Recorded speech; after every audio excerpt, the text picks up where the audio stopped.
भगवान शंकर की कथा का अच्छा लगा हो, श्रेष्ठ लगा हो, जो क्षण भगवान देवाधिदेव महादेव की कथा का श्रेष्ठता प्रदान किया हो, ऐसे पवित्र क्षण को आप अपने भीतर उतारने का प्रयास करिए।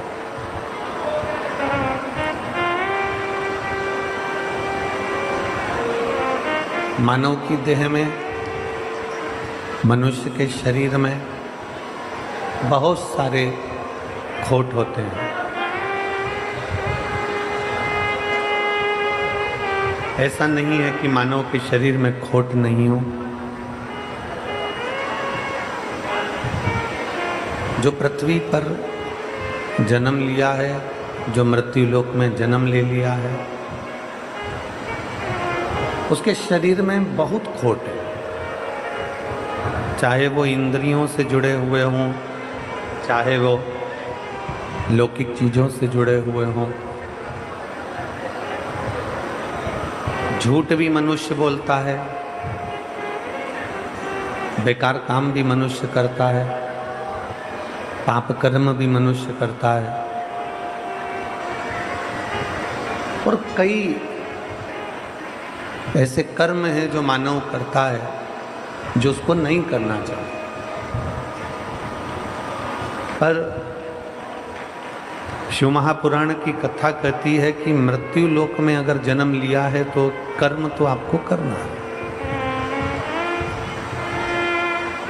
ऐसा संसार में कोई नहीं जन्मा जिसने पाप न किया। ऐसा संसार में कोई नहीं जन्मा जिसने गलत कृत्य नहीं किया। इंद्रियों के माध्यम से, शरीर के माध्यम से, या अपनी वाणी के माध्यम से, श्रवण शक्ति के माध्यम से, नेत्र दृष्टि के माध्यम से, या अन्य किसी न किसी कारणवश मनुष्य से पाप कर्म हो ही जाता होता है। पर शिव महापुराण की कथा कहती है, भगवान शंकर का चरित्र कहता है, शिव तत्व कहता है, शिव महापुराण की कथा कहती है कि शरीर से, इंद्रियों से अगर मान लो कोई पाप कर्म हो भी गया है, शरीर से, इंद्रियों से अगर कोई पाप हो भी गया, तो शिव महापुराण की कथा कहती है कि हमारे द्वारा एक लोटा जल जो देवाधिदेव महादेव को समर्पित करा जाता है, हमारे किए गए पाप को भी वो समाप्त कर देता है। हमारे किए गए पाप कर्म को भी वो समाप्त कर देता है। किसी भी रूप में, कैसे भी अहंकार का त्याग कर कर शिव भक्ति को प्राप्त करने का प्रयास करें।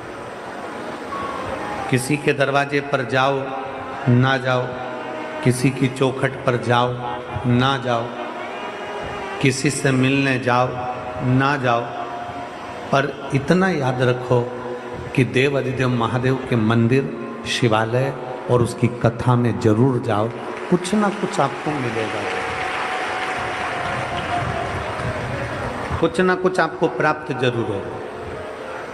शंकर के मंदिर में जाने वाला, शिवालय में जाने वाला, शिव तत्व को जानने वाला, शंकर के मंदिर में एक लोटा जल चढ़ाने वाला, भगवान देवाधिदेव महादेव की भक्ति करने वाला, भगवान शंकर की अविरल भक्ति में डूबने वाला खाली नहीं रहता। शिव भक्ति व्यक्ति को खाली नहीं रखती।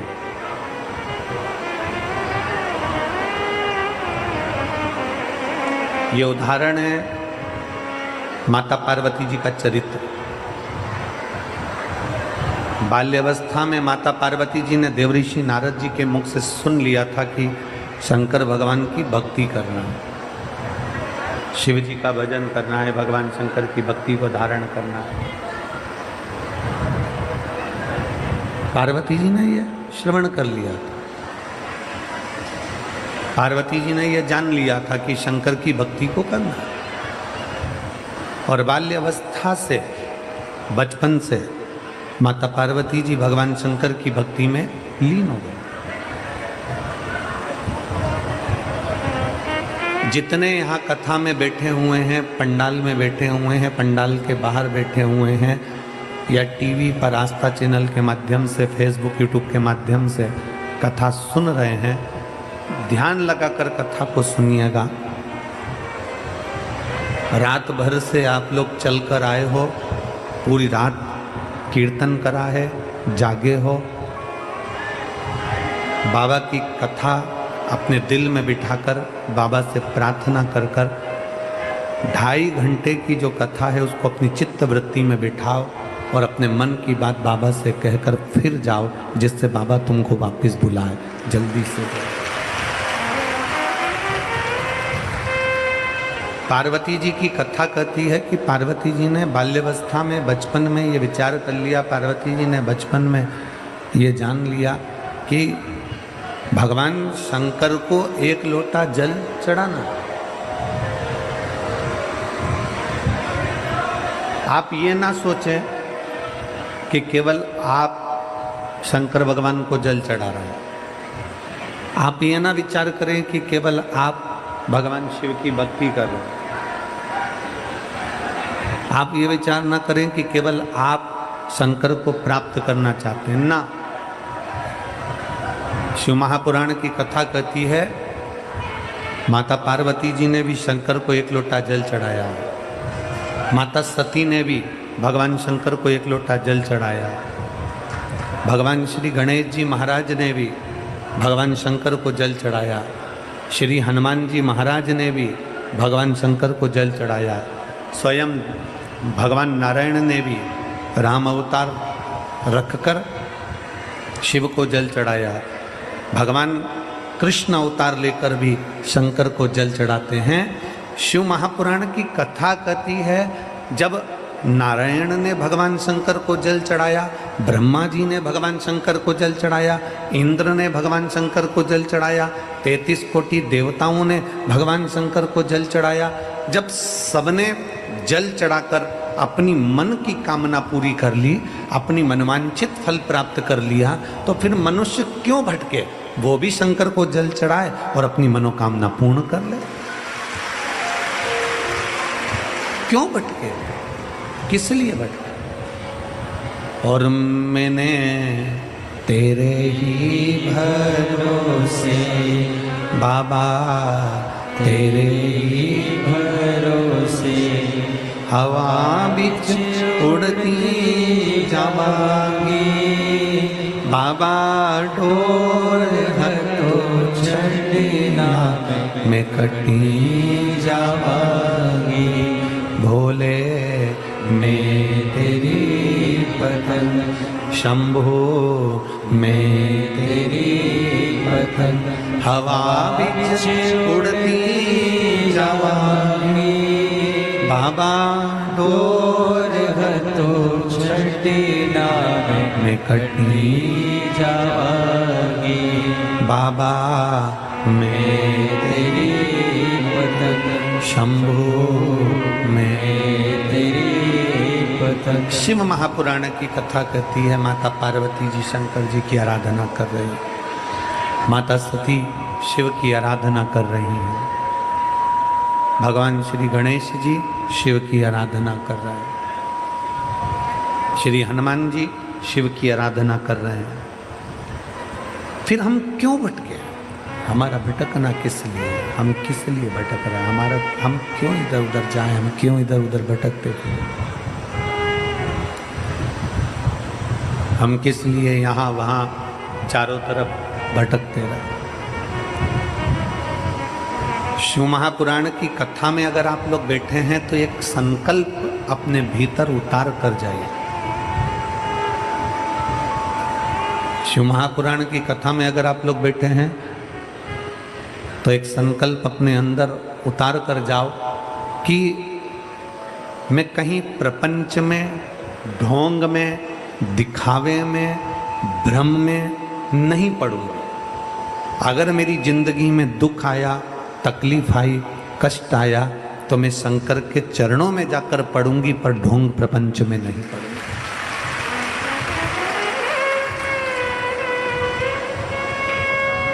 मैं शिव के द्वार जाऊं ना, मैं भगवान शंकर की चौखट पर जाऊं, मैं भगवान शंकर के दरवाजे पर जाऊं। अगर मुझे जाना ही है तो मैं शंकर के पास जाऊं।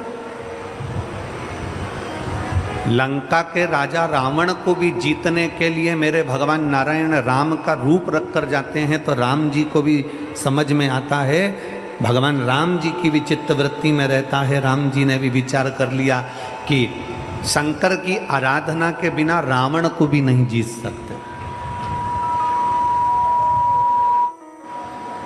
शिव की आराधना के बिना रावण को जीतना भी बड़ा कठिन है। इसलिए भगवान शंकर की आराधना लंका जाते समय भी राम जी करते हैं और वहां से आते समय भी राम जी करते हैं। जाते समय भी शिव की आराधना हो रही है, आते समय भी शिव की आराधना हो रही है। श्री शिवाय नमस्तुभ्यम में भगवान शंकर और पार्वती जी को प्रणाम करता हूँ, नमन करता हूँ। श्री शिवाय नमस्तुभ्यम का मतलब है कि मैं बाबा शंकर और पार्वती को नमन कर रहा हूँ।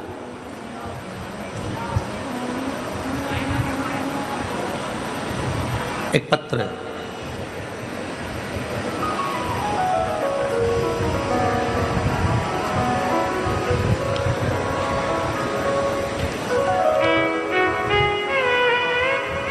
मैं सुनील कुमार राय, ग्राम मोतीपुर, पोस्ट महुआ, थाना कंटेया, जिला गोपालगंज, बिहार का निवासी हूँ।